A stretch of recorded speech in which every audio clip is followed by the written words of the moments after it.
final da Libertadores, o Inter voltou a perder do Flamengo. Aliás, 3 jogos, 3 derrotas. Dessa vez foi em casa mesmo, adeus à competição. O Colorado agora só tem o Brasileirão pela frente até o fim do ano, já com uma partida no próximo domingo, como a gente acabou de falar aqui, contra o Fortaleza na sua casa. Bom, o Flamengo amassou o Arrascaeta. É impressionante o que o Arrascaeta está fazendo de novo, quer dizer, ele está quase perto do melhor ano dele, que foi 2019, com o Jorge Jesus. Ele está muito pertinho desse melhor resultado dele. E esse Flamengo... Bom, eu sou suspeita para falar do Flamengo, vocês sabem disso. Mas é uma tranquilidade torcer pro Flamengo. Mas é uma tranquilidade. Eu vou dizer agora o seguinte: saia jornalista, entra a torcedora rubro-negra. Torcedor e torcedora, meus queridos, vocês entendem disso. Quando o nosso time joga do jeito que o Flamengo está jogando, é muito bom. É um alívio, é uma maravilha. Você sentiu isso com o seu Palmeiras, não foi? Lá atrás, não agora. Mas eu tive que cutucar. Eu tive que cutucar. Faz tempo que, ultimamente eu tô sentindo assim, olha, o Flamengo tá aqui. Onde tá o Flamengo? Fala aí. O Flamengo tá aqui, onde tá o Mengão? Mengão. Flamengo tá aqui, aí essa aqui é a segunda faixa. Segunda faixa, não tem ninguém. Não. Aí o Palmeiras tá aqui na terceira. Tchau, amiguinho. Ó, não vejo ninguém. Amiguinho. Não vejo ninguém.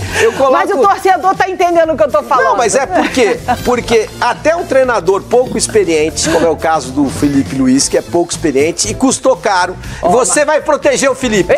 Menino, olha só, eu estudei, eu tô com os números tudinho. Fala esses números aí. Peraí que agora tem que catar. Vai falando aí que eu vou catar, porque você olha pega só. Os números aí, eu vou te dizer o seguinte. Você vai ficar chocado. Já sei que você vai proteger o Felipe. Olha aqui. O índice de aproveitamento dele é uma maravilha. Olha aqui. O Felipe lidera o Campeonato Brasileiro. Olha aqui. Mesmo que o Palmeiras tenha um jogo a menos, mesmo que o Palmeiras ganhe os 2 jogos... Felipe Luiz em 2025. Vamos lá. Bom, primeiro que agora o Flamengo, na era do Felipe Luiz, é o time que mais venceu no mundo. No mundo. Não tô defendendo aqui Felipe Luiz nem Flamengo, eu tô trazendo números. Felipe Luiz em 2025, 47 jogos, 33 vitórias, 9 empates, 5 derrotas. Sendo que no Brasileirão são 2 derrotas apenas. Aí tem a derrota do Mundial, com 3 e outras 2 em Campeonato Carioca. Então, olha só, o Flamengo, tudo bem, tem jogador, tem dinheiro, tem investimento, tem tudo para que esses números sejam cada vez melhores. Tá ótimo, e por isso que ganha do Internacional, então, pronto, por isso que massacra o Internacional, isso. E tá tudo bem, mas não se esqueça. E o Felipe Luiz é fraco. Tá te surpreendendo? Não é fraco. Não. Ele tem grande potencial, mas sabe que a inexperiência dele... Você se esqueceu aí. Nós vamos voltar para o Internacional, porque tem uma entrevista do presidente do Internacional que é muito interessante a respeito dessa questão que é gigantescamente desproporcional em relação ao dinheiro. E eu acho que é fundamental. E é bom entender que nós estamos com o Internacional, mas o Flamengo ganhou do Internacional. Ganhou do Internacional. E ganhou com mérito do Internacional. Então você tem que falar que o Flamengo ganhou com mérito do Internacional. E outra coisa, o Felipe é muito bom, esses números são todos verdadeiros, mas a inexperiência dele custou a desclassificação do Flamengo da Copa do Brasil, o torneio que proporcionalmente melhor paga no futebol sul-americano. Então, já a inexperiência já teve um custo. Mas, gente, tudo bem, tá bom, tá legal. Tá bom, a gente olhando pra Copa... Gente, no macro ele vai muito bem. O filho liga pra mãe quando a mãe tá trabalhando. Não pode, né? Não, mas atende só pra não falar vou atender. Não, tá oi, vivo, meu filho tá amado. Vivo. Mamãe tá trabalhando, lembra? Mamãe tá apresentando o programa com o tio Elia. Tá tudo bem? Tá tudo bem, né? Tá. Qual é a senha do computador?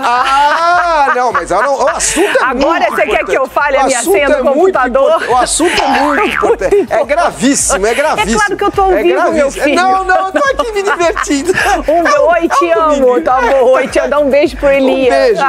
Beijo, meu filho. Mamãe também te ama. Mas eu acho assim, quando o filho sabe que você tá e eu tenho que atender, eu atendo. Eu atendo porque... Gente, é brincadeira, né? Só me faltava é o Felipe Luiz. É o Felipe Luiz, é inexperiente.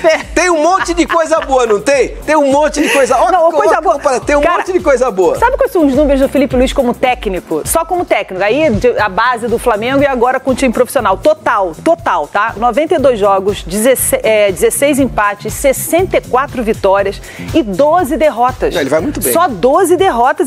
181 gols marcados, 65 gols sofridos pelos times que ele conduziu, que ele, né, comandou.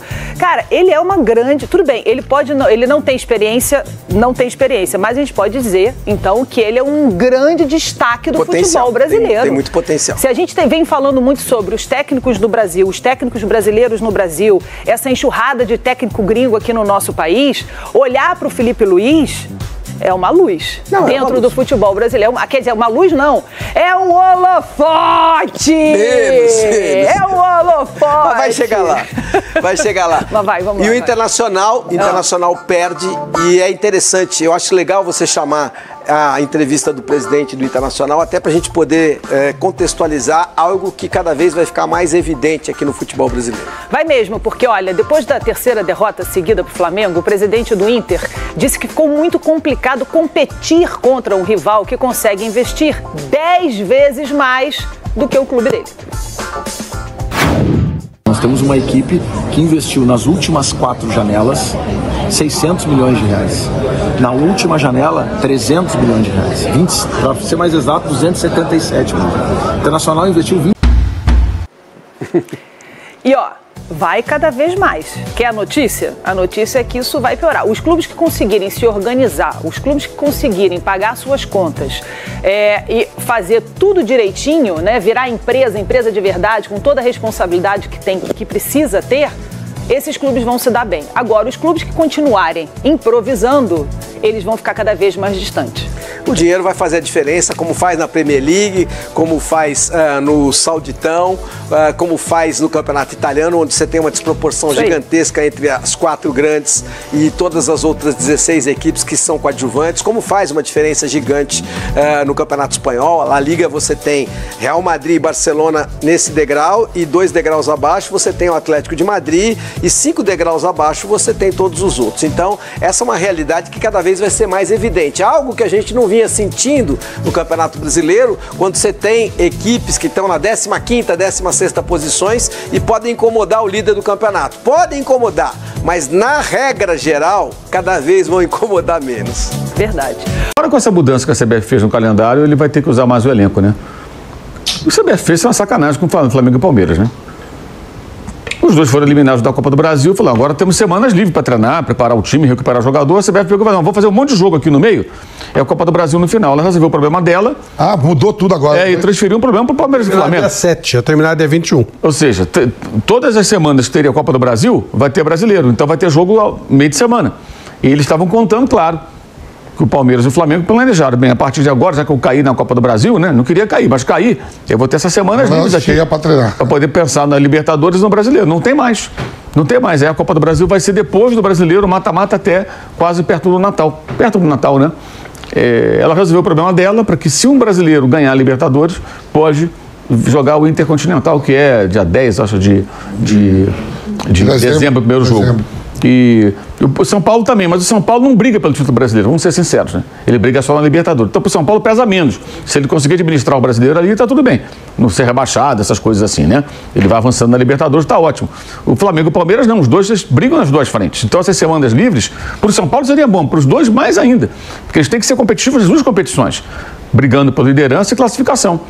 E simplesmente a CBF foi lá na canetada, e ainda vai aparecer algum coleguinha na imprensa falando, os clubes assinam um calendário, que isso é uma bobagem, é uma farsa, nunca ouvi isso, ninguém assina porcaria de calendário nenhum, gente. O cara vai lá, taca a CBF, enfia goela abaixo o calendário, ela coloca no site dela, e o outro foi a mesma coisa. Mudamos o calendário, mexeram no meio da temporada, e foi bom pro Cruzeiro, pensando em brasileiro, porque o Cruzeiro passa a ter as semanas livres quando tiver jogo de Libertadores Sul-Americano, ele foi eliminado, ele vai poder pensar só no Campeonato Brasileiro. Essa fase não, que esses jogos da Copa do Brasil vão acontecer. Se ele passar pelo Atlético, ele vai ter semanas livres quando acontecer jogos de Libertadores e Sul-Americana. Então, inverteu. Então, para o Cruzeiro foi bom. Quer dizer, a CBF, numa canetada, ela muda o curso da história. Não era o que estava combinado, né? E resolveu o problema dela.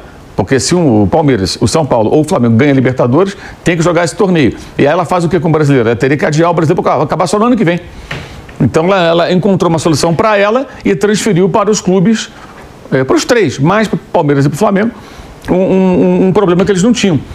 Ou seja, é muito bizarro, E, repito, ela decidiu, ninguém perguntou, Palmeiras, você concorda com isso? São Paulo, Flamengo, Cruzeiro, tal. Não, fez e acabou. Tomou a decisão dela.